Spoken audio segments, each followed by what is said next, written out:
A car parked in direct sun on a 90-degree day hits 160 degrees inside in 30 minutes.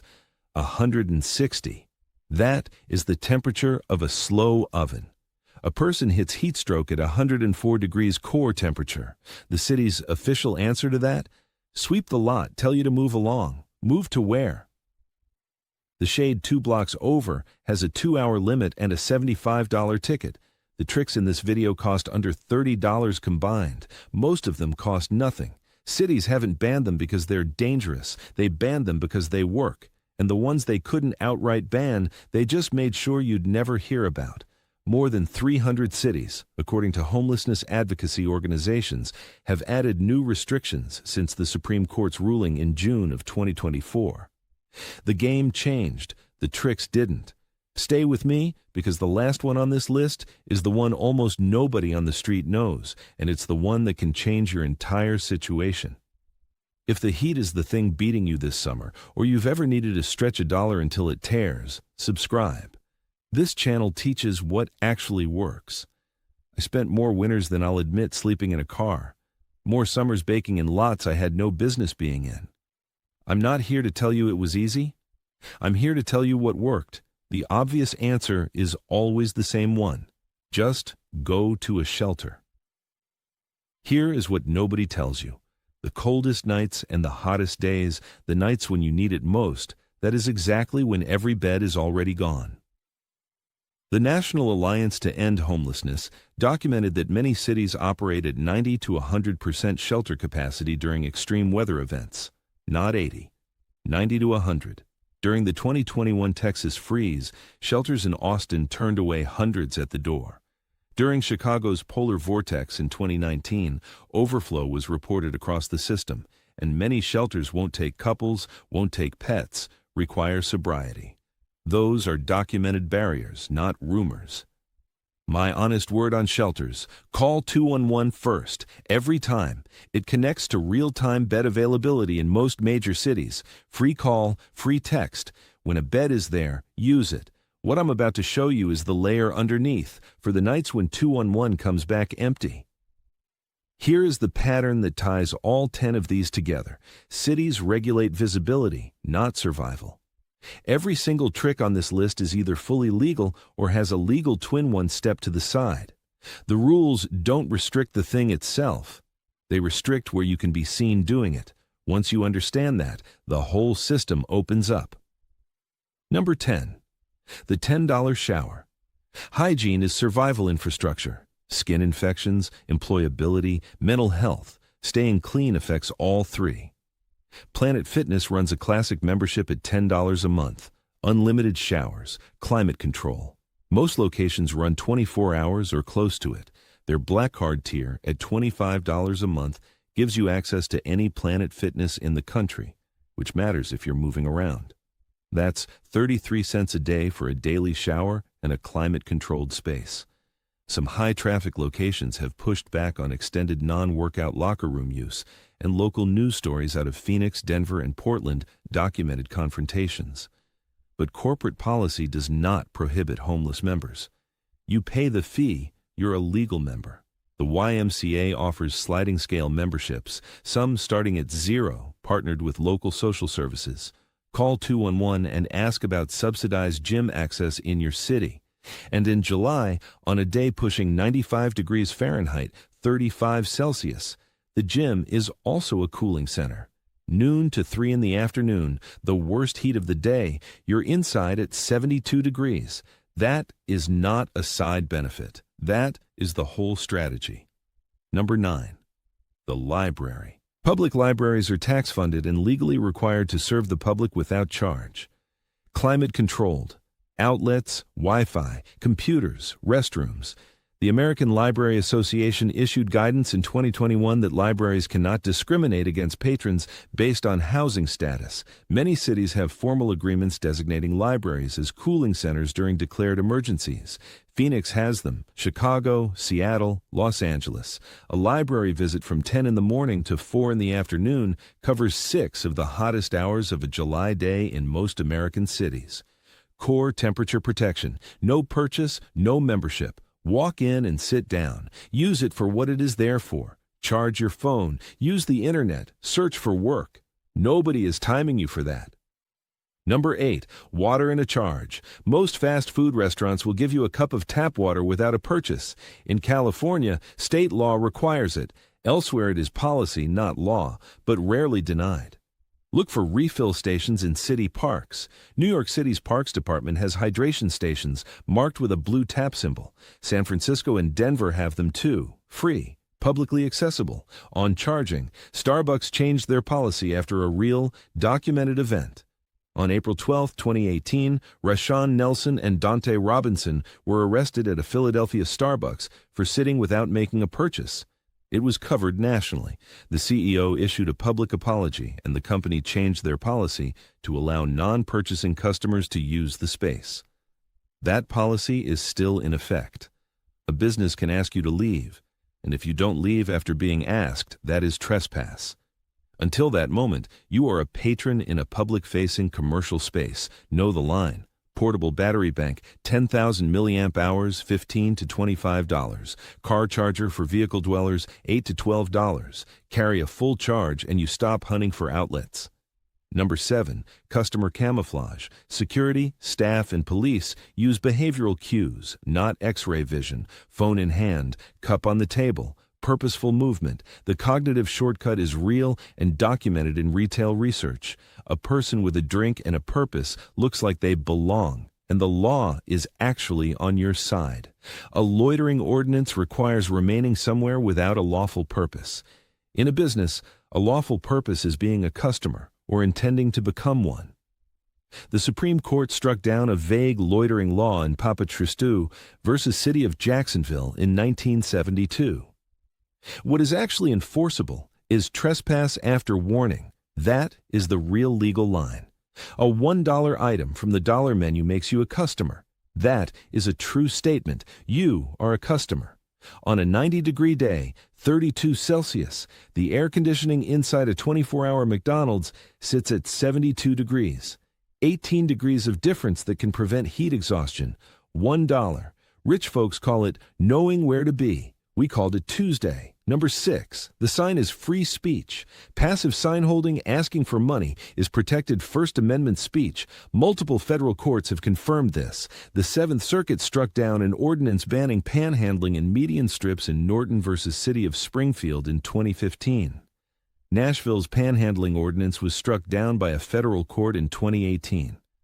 The Reed versus Town of Gilbert Supreme Court decision in 2015 made it harder for cities to selectively restrict solicitation signs against other signs.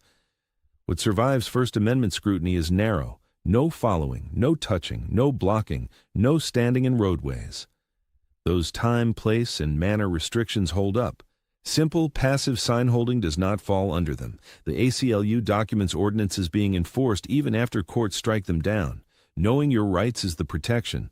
The ACLU has a free downloadable Know Your Rights card specifically for this. Print it, keep it. Number 5, legal overnight parking.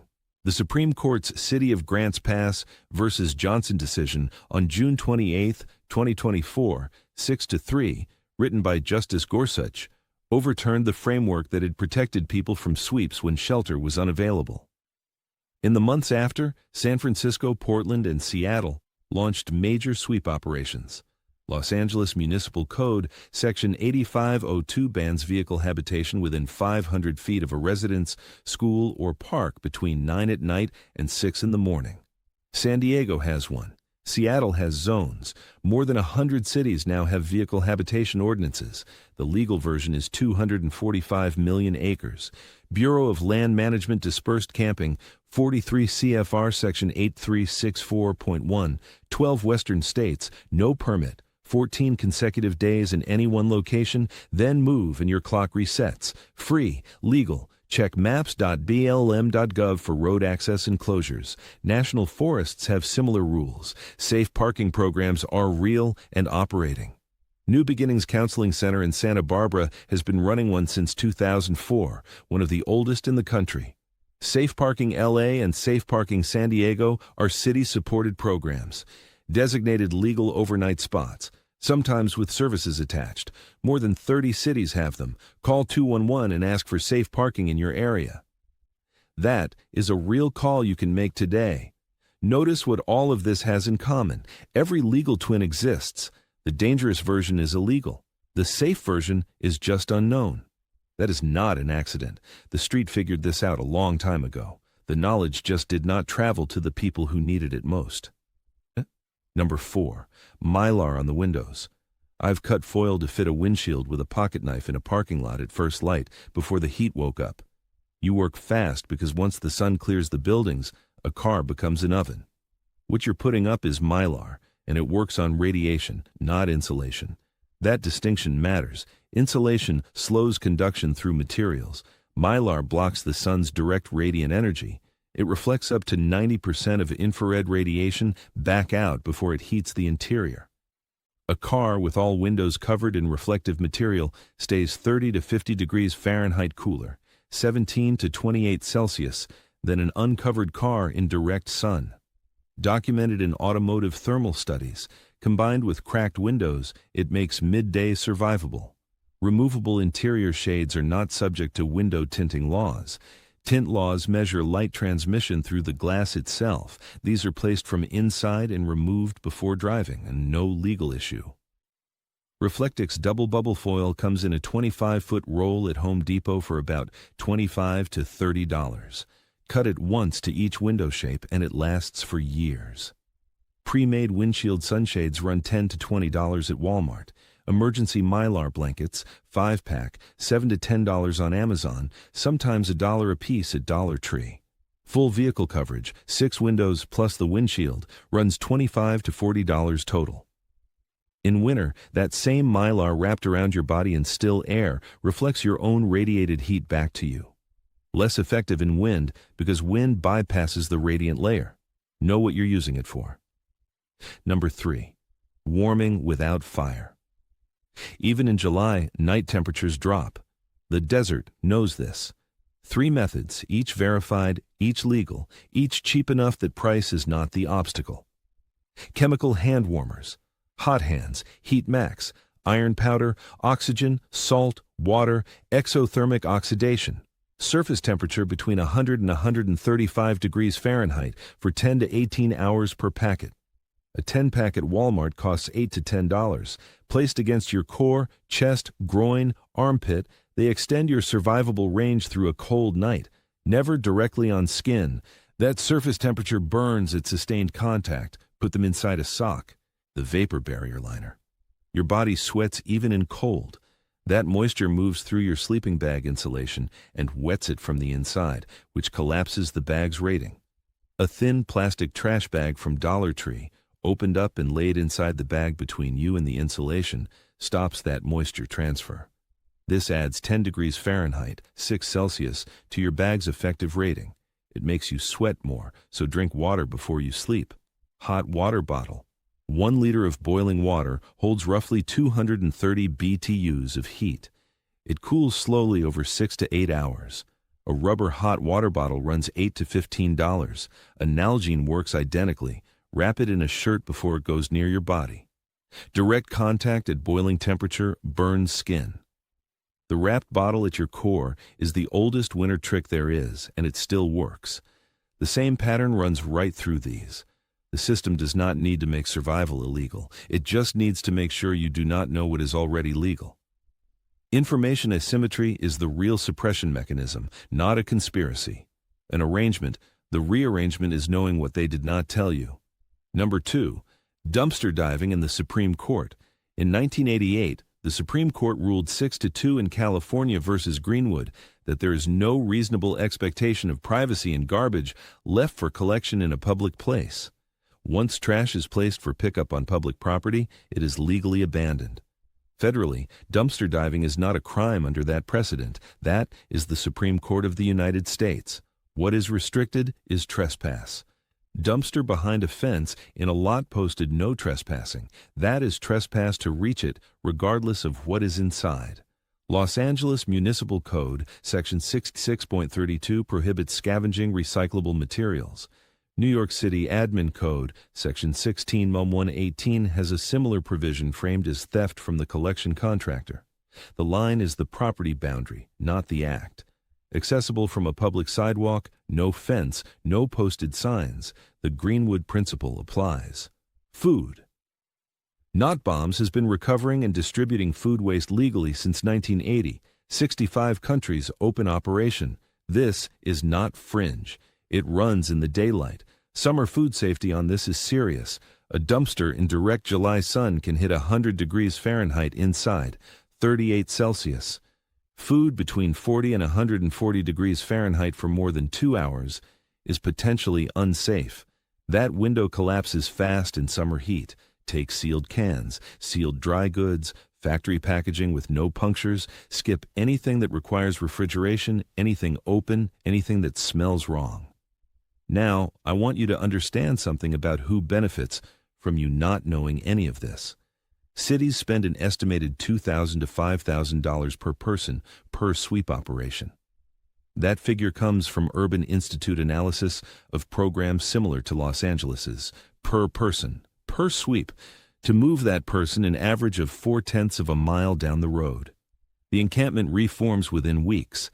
The LA Times, KQED, and ProPublica have all published on sweep costs and cycle times in major cities. This cycle does not fail by accident. Shelter nonprofits receive per-bed, per-night rates from city contracts. More people experiencing homelessness means more funding. Business improvement districts have lobbied for sweep ordinances because encampments reduce foot traffic and retail sales. San Francisco BIADs were active in the Sit-Lie ordinance in 2010. The Downtown Seattle Association has documented involvement in similar legislation. During sweeps, cities routinely confiscate and destroy property, tents, sleeping bags, identification documents, medications. The National Homelessness Law Center has documented this as standard practice. A tent costs $60 to $200 to replace. An ID costs money and requires an address you do not have. Confiscating survival equipment creates dependency on the shelter system that just swept you. This is not a conspiracy. It is a quiet alignment of interests. Sweep contractors get paid. Shelter nonprofits get funded per bed. Business districts get clear sidewalks. Nobody in that arrangement is rewarded for the tricks in this video actually working. Nobody profits from you knowing what general delivery is. That changes now. I want to stop before the last one, because some of what I have covered involves heat and enclosed spaces, and I'm not going to be the man who gets you hurt to win a click. A car in 90-degree sun, 32 Celsius, hits 160 degrees Fahrenheit, 71 Celsius, inside in 30 minutes. Heat stroke at 104 degrees core temperature is a medical emergency. You call 911, not a wait and see. Know the difference between heat exhaustion and heat stroke. Heat exhaustion, heavy sweating, cool, pale, clammy skin, fast, weak pulse, nausea. Move to cool air, drink water. Heat stroke, hot, dry, red skin, rapid, strong pulse, possible confusion or unconsciousness. That is the call. Make it. Hydration in summer heat with any physical activity. 1 liter per hour minimum. Thirst is a lagging indicator. By the time you feel it, you are already behind. Drink before you're thirsty. Any combustion source in an enclosed space, propane, kerosene, charcoal, is a carbon monoxide risk. CO is colorless and odorless, it mimics exhaustion, and you do not wake up. The CDC reports approximately 400 Americans die from unintentional non-fire CO poisoning every year. If you use any heat source with combustion, a CO detector is not optional. Kidda or First Alert. About $20 at Home Depot. No unvented combustion in a vehicle or sealed tent. Period. You have seen the videos. Someone running a propane stove inside a sealed car for warmth. Do not.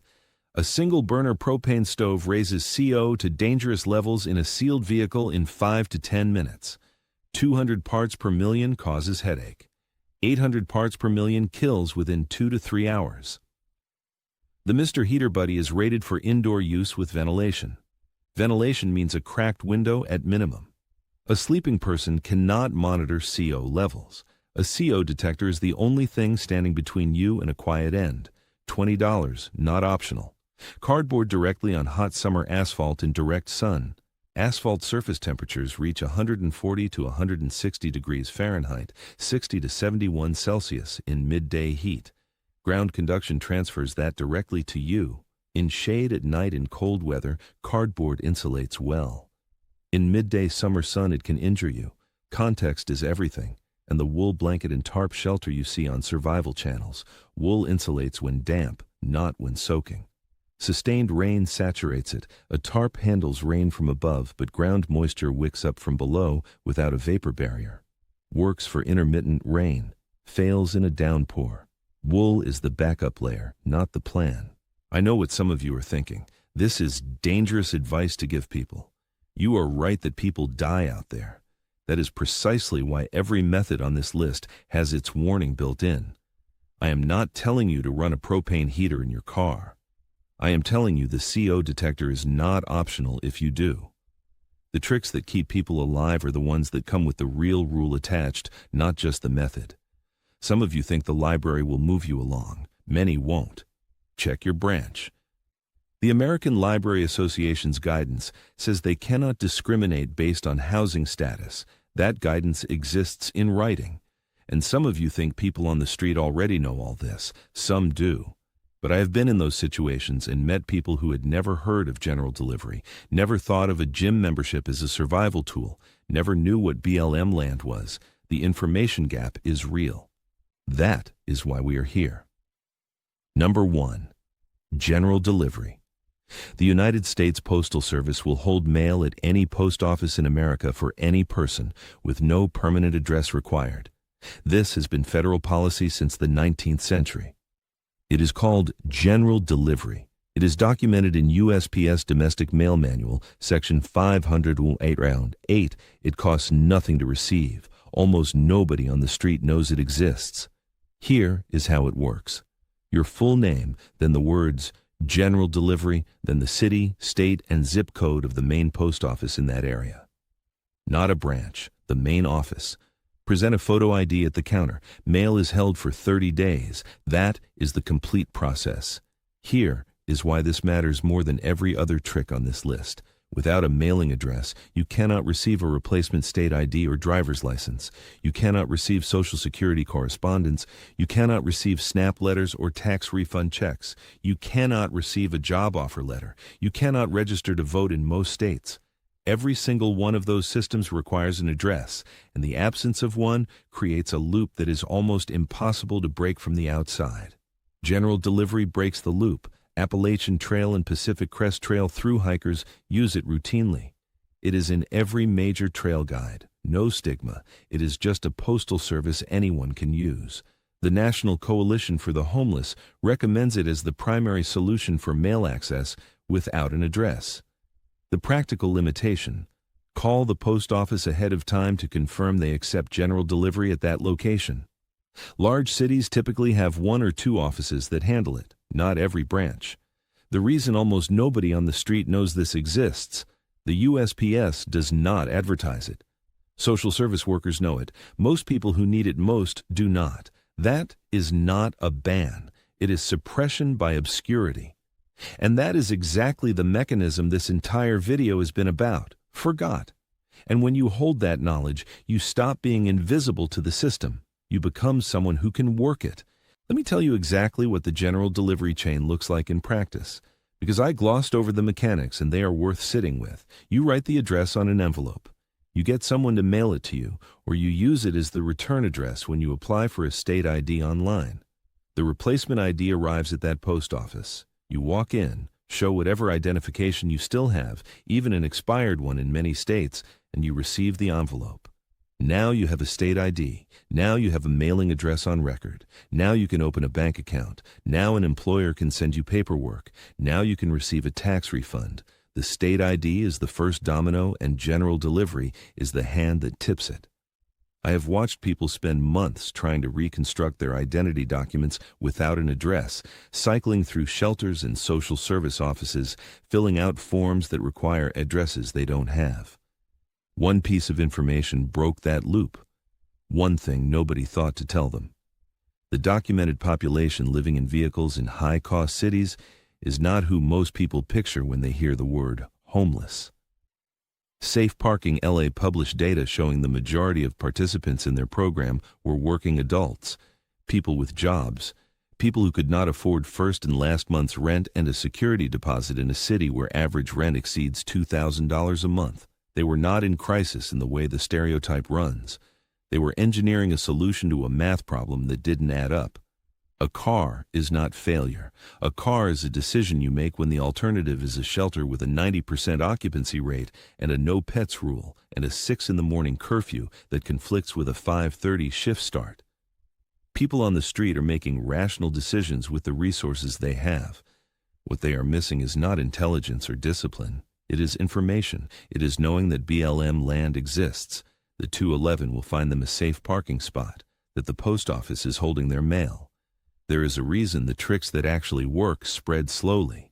They spread person to person, parking lot to parking lot, shelter to shelter, the way useful knowledge always moves when the institutions that should be sharing it don't.